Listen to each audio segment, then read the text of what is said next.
Cairo में हफ्ता के रोज फिल्म दी लाइची रोड की नुमाइश के साथ ही चाइना फिल्म वीक का आगाज हो गया, जिसका मकसद हालिया चीनी फिल्मों को मिस्री नाजरीन तक पहुंचाना और दोनों ममालिक के दरमियान सकाफती और सिनेमाई तावन को फरोग देना है। इफ्तिताही तकरीब काहिरा के वस्ती इलाके के एक सिनेमा में मुनक्किद हुई। इस मौका पर रेड कारपेट इस्तकबालिया दिया गया, जिसमें चीन और मिस्र के सकाफती अहलकारों, फिल्म साजों और नाजरीन ने शिरकत की। प्रोग्राम का एहतमाम चाइना फिल्म एडमिनिस्ट्रेशन और मिस्र में मौजूद चीनी सफारत खाने ने मिस्री film commission, China cultural centre Cairo और दीगर मिस्री और चीनी शराकतदारों के तावन से मुश्तरका तौर पर किया था। मुंतजमीन के मुताबिक प्रोग्राम का मकसद मिस्र और चीन की फिल्मी सनत के दरमियान मजबूत रवाबित कायम करना है, ताकि मुश्तरका फिल्म साजी, सनत में ताउन और हुनर के तबादले के प्रोग्रामों को फरोग दिया जा सके।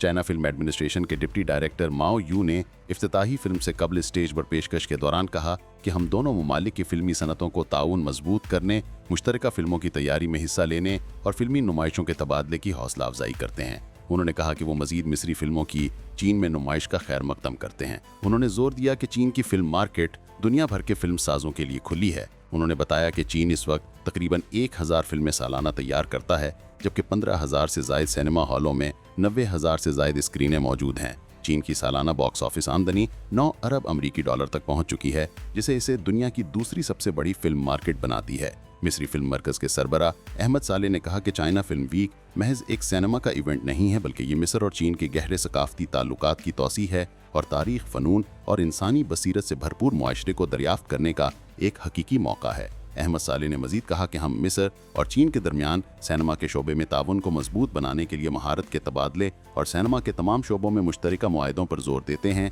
चाहे वो फिल्मों की प्रोडक्शन हो या तकसीम। उन्होंने चीनी सिनेमा की तारीफ की और कहा कि इसमें अरफानी गहराई, तकनीकी जिद्दत और आला मेयार की प्रोडक्शन पेश करने की मुकम्मल सलाहियत मौजूद है।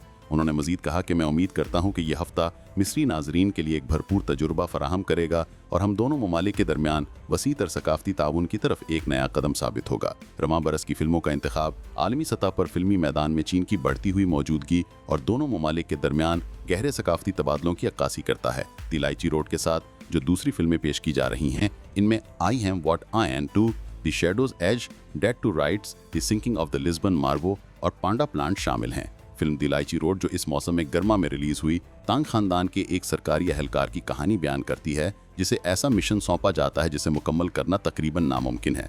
अहलकार को चीन के जनूबी इलाके लिंगनान से 2500 किलोमीटर का कठिन सफर तय करके लाइचियों के एक टोकरी दारुल हुकूमत चांगान तक पहुंचानी होती है, जबकि ये लाइचियां कीमती भी हैं और तेजी से खराब भी हो जाती हैं। इस मुश्किल का हल निकालने के लिए उसकी बेताबी आखिरकार अफसरशाही की बेतुकी पेचीदगियों पर एक भरपूर तंज बन जाती है। चीन में इस फिल्म को शानदार कामयाबी मिली और इसकी कमाई लगभग $100 मिलियन तक पहुंच गई।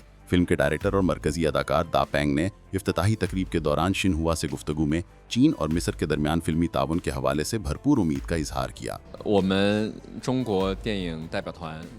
हमारे वफ्द में मिस्री फिल्म साजों के साथ निहायत तफसीली और दोस्ताना माहौल में बातचीत की। मुलाकात में फिल्मी मेलों में ताउन, एक दूसरे की मंडियों में फिल्मों की नुमाइश और मुस्तकबिल में मुश्तरका फिल्म साजी के इम्कानात पर गुफ्तगू की गई। मैं चीन और मिस्र के दरमियान सकाफती और फिल्मी तबादले और ताउन के मजीद फरोग का बेहद मुंतज़िर हूँ। चीनी शुरका के साथ थिएटर में मौजूद मिस्री नाजरीन ने भी फिल्म को पुरजोश अंदाज में सराहा। उन्होंने इस तरह के सकाफती प्रोग्रामों के जरिए चीनी सकाफत को मजीद जानने की ख्वाहिश भी की। नाजरीन में माए मोहम्मद भी शामिल थीं। वो काहिरा यूनिवर्सिटी में चीनी ज़बान की सीनियर तालबा हैं। उनका कहना था कि इन्हें ये फिल्म ना सिर्फ बहुत पसंद आई, बल्कि उन्होंने चीनी ज़बान सुनने की अपनी महारत को इस्तेमाल करते हुए चीनी सकाफत के बारे में भी ज़्यादा मालूमात हासिल की। सच कहूँ तो ये फिल्म मेरे लिए बहुत दिलचस्प थी और मैं वाकई जानना चाहती थी कि कहानी आगे कैसे बढ़ेगी। ऐसी फिल्में लोगों को चीनी सकाफत को बेहतर तौर पर समझने में मदद देती हैं। मिसाल के तौर पर मैं चीनी ज़बान पढ़ती हूँ, इसलिए मैं हमेशा ये जानने की कोशिश करती हूँ कि चीन के लोग कैसे सोचते हैं। सकाफत आपको मुल्क और उसके लोगों को समझने का वसी मौका फराहम करती है। ज़्यादातर फिल्में 30 नवंबर से 13 दिसंबर तक काहिरा के चाइना कल्चरल सेंटर में 6 रोज़ के दौरान दिखाई जाएंगी, ताकि मिस्री नाजरीन को जदीद चीनी कहानी सुनाने, एनिमेशन और तारीखी मौज़ूआत की बेहतर समझ हासिल हो। ये इकदाम खास तौर पर सिनेमा के शोबे में मिस्र और चीन के दरमियान बढ़ती हुई सकाफती शराकत दारी के साथ हमाहंग है, जिसे दोनों फरीक باہمی تفاہم کو فروغ دینے کا طاقتور ذریعہ سمجھتے ہیں۔ قاہرہ میں چائنا فلم ویک کا آغاز 46ویں قاہرہ بین الاقوامی فلم فیسٹیول کے اختتام کے چند دن بعد ہوا ہے۔ فیسٹیول میں چین کی موجودگی نمایاں رہی اور چینی فیچر فلم دی باٹنسٹ کو بہترین ایشیائی فیچر فلم کا ایوارڈ دیا گیا۔